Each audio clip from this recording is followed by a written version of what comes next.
Here we have a 2023 Harris 230 Sunliner Tri-Tune.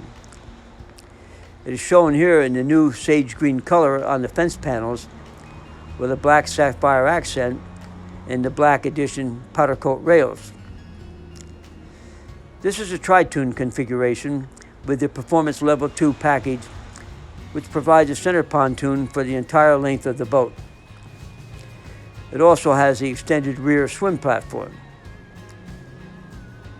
The stainless steel ski tow bar is included as part of the Performance Level 2 package. The power on this boat is the 150 horsepower 4-stroke EFI Mercury outboard. This boat includes the Tech Package 1 with the Simrad Go 7 GPS chart plotter with sonar for the depth finder and fish finder, along with a wireless charging pad for your cell phone, and the RGB red, green, blue interior lighting package. It also includes the convenience package with the upgraded steering wheel and the quick release fender system with two 8-inch fenders.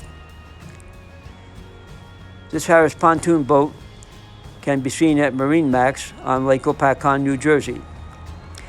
Thank you for watching.